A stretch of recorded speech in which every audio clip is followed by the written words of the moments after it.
안녕하십니까. 금요일 아침 여수 MBC 뉴스투데이입니다. 코로나19에 걸렸다면서 의료진에게 거짓으로 화풀이를 하거나 마스크 판매 사기 행각을 벌인 사람 등 코로나19 관련 사범들이 무더기로 기소됐습니다. 검찰은 앞으로 수사를 더 강화하고 위반 사건에 대해 엄중 대처할 계획입니다. 조희원 기자입니다. 지난 3월 신천지 관련 시설 폐쇄 조치가 내려졌던 당시 신천지 교육관이라는 사실을 숨기기 위해 교회 물건을 반출하러 무단 침입했던 신천지 신도 6명. 감염병의 예방 및 관리에 관한 법률 위반 혐의로 검찰에 기소됐습니다.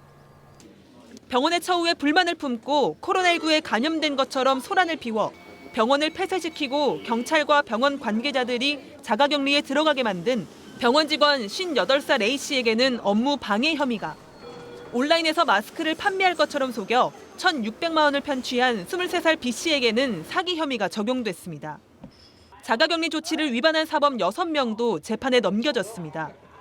베트남에서 입국한 이후 자가격리 통보를 받았지만 지인의 병간호를 위해 산부인과에 방문한 베트남인 29살 C씨와 임시생활시설에서 나오자마자 자가격리 통보를 어기고 여수항에서 선원으로 근무한 베트남인 36살 D씨, 그리고 자가격리 대상자라는 사실을 알면서도 근무를 허락한 선장도 함께 기소됐습니다. 또 격리 지침을 어기고 어린이집과 장애인 돌봄시설에 출근한 신천지 신도 3명도 재판에 넘겨졌습니다. 광주지검 순천지청이 불구속 기소한 코로나19 관련 지침 위반 사범은 모두 14명. 이들은 다행히 진단검사에서는 모두 음성 판정을 받은 것으로 알려졌습니다. 검찰은 코로나19가 재확산함에 따라 전문 수사 대응단을 구성했고 관련 사범에 대한 엄정 대응 방침을 이어나갈 계획이라고 밝혔습니다. MBC 뉴스 조희원입니다. 전남에서 지난 연휴 기간 이태원 일대를 방문했다고 신고한 사람이 400여 명을 넘었습니다. 현재까지 검사 결과 이태원 방문자는 전원 음성이 나왔는데요. 방역 당국은 익명 검사가 가능하다며 자진 신고를 당부했습니다. 김한수 기자입니다. 지난 연휴 기간 이태원 클럽 일대를 방문한 전남 지역 신고자는 모두 403명. 이 가운데 이태원 클럽을 직접 방문한 사람은 19명으로 검사 결과 모두 음성 판정을 받고 자가격리 조치됐습니다. 이외에도 384명이 같은 기간 이태원 주변 업소를 방문했고 모두 음성 판정을 받았습니다.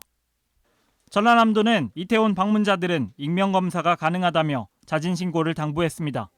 우리 도는 지금까지 403명이 검사를 했습니다만 전체 음성으로 밝혀졌습니다. 자발적으로 보건소에 방문하시면 익명으로 검사가 가능합니다.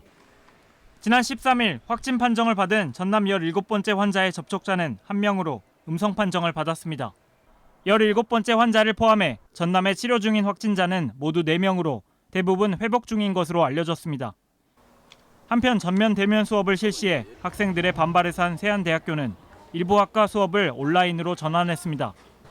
세안대는 실기 실습 등은 대면 방식으로 실시하며 기숙사와 학생 식당 등 집단 시설에선 발열 체크와 아크릴 칸막이 설치 등 방역 수칙을 준수하고 있다고 밝혔습니다. MBC 뉴스 김한수입니다.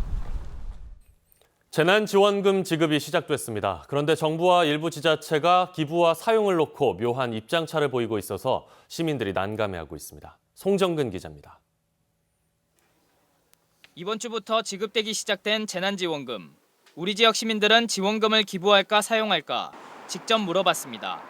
코로나 때문에 직장을 그만두고 지금 좀 쉬고 있어가지고 이제 다른 데 직장 들어가려고 이제 준비하고 있는 과정인데 나이도 먹고 그러니까 이제 안 되잖아요.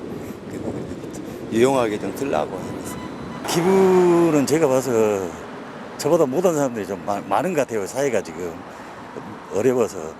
그래서 저는 그 길을 택했습니다. 재난지원금은 기부를 하게 되면 기부 금액의 15%를 세액공제 받을 수 있고 사용하려면 주소지 관할지자체에서만 사용이 가능합니다.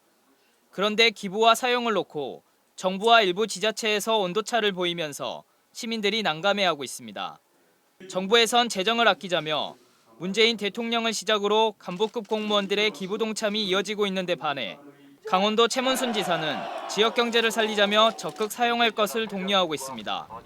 전남도의 경우는 과장급 이상 공무원들은 재난지원금을 자율적으로 기부하기로 했고 광주시는 상급 이상 간부 공무원들에 한해 전액 기부하기로 했습니다.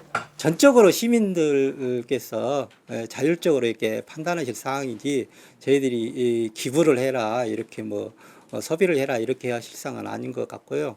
광주시에서는 61만 5천여 가구가 재난지원금을 받게 되는데 이번 주까지 30만 가구가 신청을 완료할 것으로 예상되고 있습니다.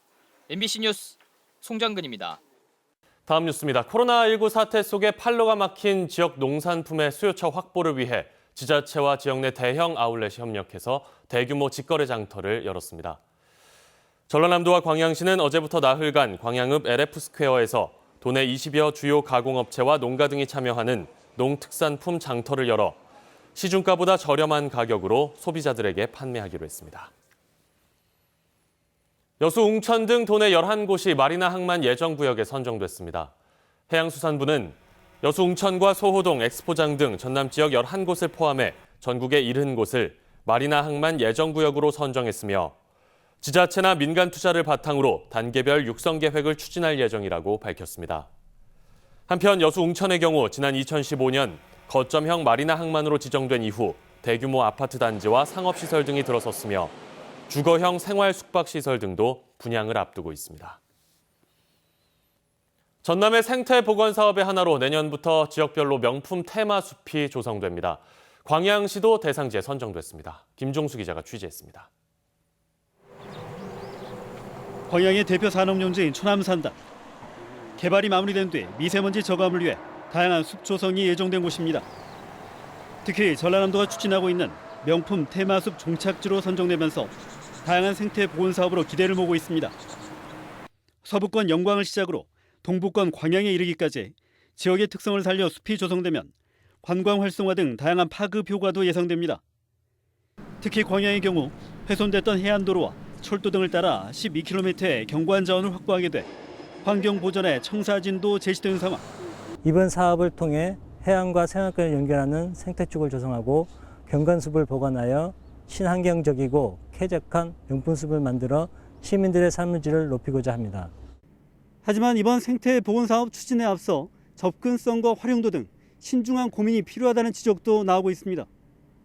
현재 예정부지 인근에 조성된 공원 면적만 17만 5천여 제곱미터. 지난 2018년 이후 관리 주체가 광양시에서 여수광양 항만공사로 바뀐 가운데 찾는 발길은 여전히 저조합니다. 특히 도심과 떨어진 여건상 방문이 쉽지 않고 관리 역시 제대로 되지 못하고 있습니다. 체계적인 사후 관리와 적극적인 홍보가 필요한 이유이기도 합니다. 다른 데를 막 계속 맞는 것보다 좀 돈을 투자해가지고 더 멋있게 사람들이 편의시설을 놓을 수 있게 그렇게 해줬으면 저는 우리는 더 나았겠습니다. 시민으로서. 50억 원이 넘는 예산이 들어가는 만큼 관광과 환경의 조화를 위한 의견 조율도 요구됩니다. 이번 사업으로 광양시 전체 녹지 면적의 20% 이상이 늘게 되면서 도심과 산단 사이 완충지대 역할이 커지기 때문입니다. 이에 따라 환경오염에 민감한 지역 특성을 감안해 녹지의 장점을 살려나가야 한다는 주장도 설득력을 얻고 있습니다. 관광에 중점을 둘 것인가 아니면 산단에서 배출되는 오염물질을 주거 일반 시민들이나 도시민들에게 직접적인 영향을 미치지 않도록 하는 완충 지역의 역할을 할 것인가. 산업도시의 단점을 줄이기 위해 다양한 숲 조성에 나서고 있는 광양시. 전남의 생태보건사업 대상지에 선정된 호재를 효과적으로 활용할 수 있도록 사업 초기 세심한 고민이 필요해 보입니다. MBC 뉴스 김종수입니다. 근현대사의 상흔으로 남아있는 여순 사건, 유족들의 아픔이 70년 넘게 지속되고 있습니다. 실체적 진실 규명이 늦어지고 있는데요.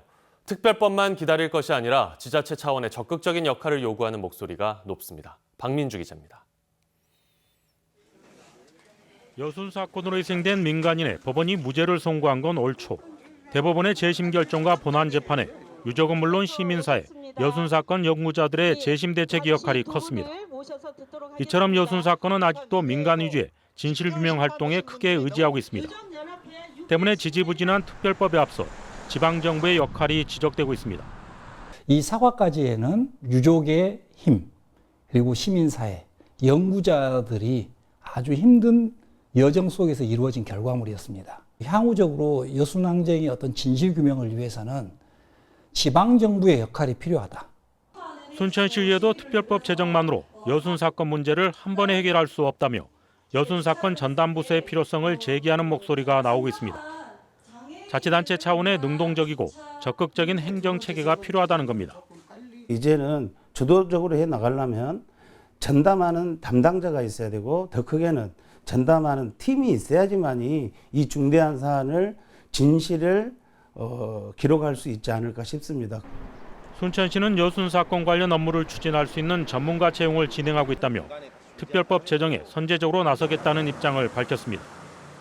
여수 순천 광양 국회의원 당선인들도 선거 기간 특별법 제정을 촉구하고 정치적 책임을 다하겠다고 약속한 상황. 70여 년 전 역사에 묻혀 있는 여순 사건이 민간이 주도한 진실 규명에 지방정부와 정치권의 역할론도 과제가 되고 있습니다. MBC 뉴스 강민주입니다. 친일 행적으로 논란이 됐던 지역 출신 인물의 공덕비 앞에 단죄문이 설치됐습니다. 광양시는 지난 2월 문화유산보호관리위원회에서 의결된 내용을 토대로 유당공원 내 이근호와 조혜석의 공덕비 앞에 국권 침탈 협력자를 명시한 단죄문을 설치했습니다. 전라남도 관찰사와 광양 군수를 역임한 이근호와 조혜석은 경술국치 이후 강제 병합에 앞장서면서 일본 정부의 자귀와 기념장을 받은 바 있습니다. 휴대전화나 전기차 배터리의 원료가 되는 2차 전지 양극재 제조 공장이 지역 내 대규모로 증설됐습니다. 포스코케미칼은 어제 율촌 산단에서 지자체와 기업체 관계자들이 참석한 가운데 준공식을 갖고 연간 3만 톤 생산 규모의 양극재 생산 공장 가동에 들어갔습니다. 포스코케미칼 측은 앞으로 시장 상황을 고려해 율촌 공장의 생산 규모를 연산 8만 톤 규모로 늘려갈 계획이어서 고용 창출 등 다양한 파급 효과가 기대됩니다. 전라남도가 국공립 어린이집 26곳을 확충하기로 했습니다. 전남도는 국공립 어린이집 이용률이 낮은 지역과 300세대 이상 공동주택단지, 저소득층 취약지역 등을 중심으로 우선 국공립 어린이집을 설치할 예정입니다. 3월 말 기준 전남에는 155개의 국공립 어린이집이 운영 중이며 이는 전체 어린이집의 14%에 불과합니다. 우리 국민들 10명 중 7명은 5.18 관련 가짜뉴스를 접한 것으로 조사됐습니다. 5.18 기념재단이 전국 성인 남녀 1,000명을 대상으로 한 5.18 관련 설문조사에서 응답자의 69.2%가 5.18을 왜곡한 가짜뉴스를 접한 경험이 있다고 응답했고 5.18 역사 왜곡 처벌법이 필요하다는 의견은 80%로 나타났습니다. 5.18 관련 미흡한 점으로는 학살 책임자 처벌이 가장 높았고 이어 진상규명과 5.18 피해자 보상 순으로 조사됐습니다. 전남의 5.18 민주유공자 전원에게 월 6만 원의 민주명예수당이 지급될 것으로 보입니다. 현행 5.18 유공자 생활지원금 지급 조례는 형편이 어려운 유공자에게 생계지원비 13만 원을 지급하도록 하고 있지만 앞으로는 생계지원비를 7만 원으로 낮출 예정입니다. 금요일 아침 여수 MBC 뉴스투데이 마칩니다. 여러분 고맙습니다.